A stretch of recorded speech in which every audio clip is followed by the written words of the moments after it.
with the Panther. Hello everybody, my name is Jessica Dethloff. I'm from the Cat Scratch production team, and today I am here with Senator Jerry Moran, and today we're going to ask him a few questions today. Thank you for joining us. I'm glad to be with you, thank you. Good to be at Cat Scratch. Thank you. Where are you originally from? My hometown is, well, I grew up in western Kansas. I was born in Great Bend, but I would call my hometown Plainville. I started kindergarten there and graduated from high school.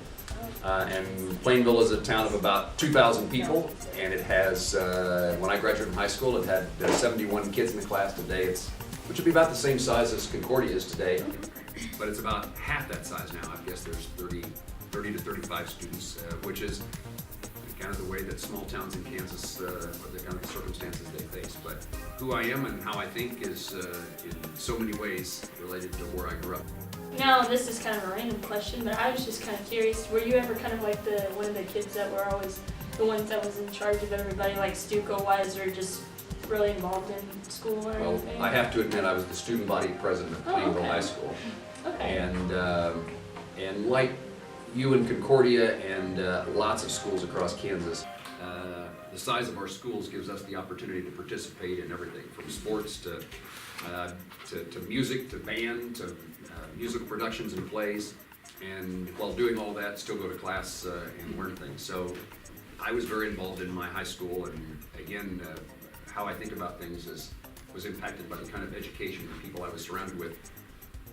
My parents were not, they graduated from high school, were not college graduates, but they were always very encouraging about the value of education. So I was fortunate in that, but I attribute teachers giving me the chance or encouraging me to take a chance to do something outside kind of the normal life. So I was involved in school. Oh, okay, awesome. There has been a big concern of young people and the cost of post-secondary education and training.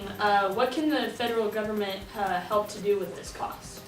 Most education decisions are going to be made at the state level with the governor and legislature, Kansas with a state board of education. And some of those decisions are made here in Concordia with a local board of education, school superintendent and elected board members. But there are a few things that Washington, D.C. are involved, and I serve on the Appropriations Committee and I serve on the subcommittee that funds the U.S. Department of Education. So that would be things like special education, the funding of what's called IDEA, trying to make certain that there's a mandate that requires every school district to provide services to special needs students. It's an expensive proposition, and Congress a long time ago promised to pay 40% of those costs. And so, for example, one of the things that I can do is continue to work to see that more of those dollars come to meet those costs and to serve those students. The cost of education, I mean, there are federal programs that help students be able to go to college, and it would certainly be my goal. And let me say before, in using the word college, I think we underemphasize the importance of community college education, and we underemphasize technical college education. Maybe that's easy to say in Concordia with Cloud County Community College here, but college is not necessarily, when I use the word, not necessarily to go off to a university someplace far away. There are so many opportunities, and one of the ways that we can help cut costs for students so that they have less debt, less expense, is to utilize those community colleges where the tuition is less. But I would guess that you can access community college credit for classes taught at Concordia High School, and acquiring that credit is another way that you can reduce the length of time and the cost of higher education. Education has become more expensive, and we need to take every opportunity to try to keep those costs down, but the student needs to make every effort to reduce those costs by the amount of time they spend in school. I mean, not number of hours per day, but it's cheaper to graduate in 4 years than it is 5. In my view, we probably spend, there's too many holidays and vacations, but most importantly, knowing what it is you want to do and pursuing those courses, and again, education will never end. When you finish with a community college or a technical college or a university, we're going to, in your lifetime, you're going to be trained and educated for a whole variety of things that go beyond what you learned at any particular time in your life. Okay. So what would you say for kids, kind of going back for like high school stuff, because we kind of talked about this in my government class, was what would you say for kids that think that high school is a huge waste of time? Like, why am I here? Why am I learning this math class, or why am I learning this science class, or whatever, why am I here, pretty much.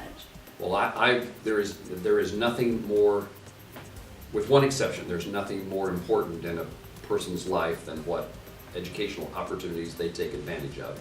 The things that matter more is your faith, your relationship with God, your family, but what happens in this school and your involvement in this school, and you're taking advantage of the opportunities there are to learn, will be nearly the most important determining factor in what success that you have in life. And by success, that can be financial, but also just satisfaction with the way you live your life and your relationship with other people, your involvement in the community. So what happens in high school happens in school, from kindergarten through high school, is the most significant determining factor about how your life will be led and what opportunities you have.